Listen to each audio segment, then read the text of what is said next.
Figure உசார் பண்ணுவதற்கு சில எளிய வழிகள். ஃபிகர் உசார் பண்ணுவதற்கு நாம் முதலில் செய்ய வேண்டியது மழுங்க தாடியை வலித்து எடுக்க வேண்டும்.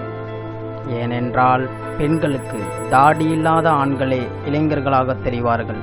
உதாரணத்திற்கு மணிரத்னம், கௌதம் மேனன் படங்களை 3 முறை பாருங்கள்.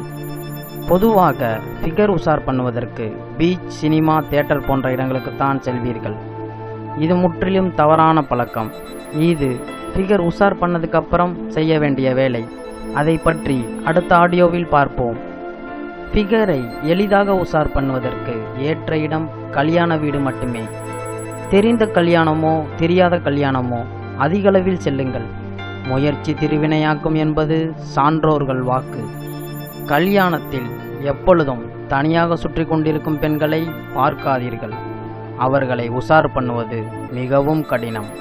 கும்பலாக இருக்கும் பெண்களை தேர்ந்தெடுங்கள். அந்த கும்பலில் ஒரு ஃபிகர் ரொம்பவும் அழகாக இருப்பாள். அவளை பார்க்காமல் செகண்ட் ஆப்ஷனாக இருக்கும் வேறொரு பெண்ணை பாருங்கள். அந்த பெண் தான் உங்களின் சப்ஜெக்ட்.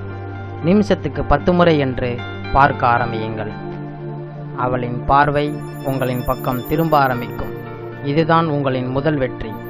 முக்கியமாக நீங்கள் சைட் அடிப்பதை வேறு யாரும் பார்த்து விடாதவாறு மெயின்டைன் பண்ண வேண்டும். அது அவ்வளவு எளிதல்ல. சாப்பாடை மேய வந்தவர்களை விட அடுத்தவர்கள் என்ன செய்கிறார்கள் என நோட்டமிடுபவர்களே கல்யாணத்தில் அதிகம் அலைவார்கள். மேலும் இது போன்ற ஹேர் கட்டிங்குகளை தவிர்ப்பது நல்லது. ஏனென்றால் மண்டையில் மாடிஃபை பண்ணும் ஆண்களை பெண்களுக்கு அறவே பிடிக்காது. முக்கியமாக கோபப்படும் ஆண்களை பெண்களுக்கு அறவே பிடிக்காது. முடிந்த அளவுக்கு மொக்க காமெடிக்கெல்லாம் சிரிக்க பழகிக் கொள்ளுங்கள். உதாரணத்திற்கு சென்னை பெட் பிரஸ் சேனல் வீடியோவை பாருங்கள். கொஞ்சம் கடினமாக இருக்கும், நாளடைவில் அதுவே பழகிவிடும். மேலும் இது போன்ற ஆடியோக்களுக்கு சப்ஸ்கிரைப் பண்ணவும், ஷேர் பண்ணவும், லைக் பண்ணவும்.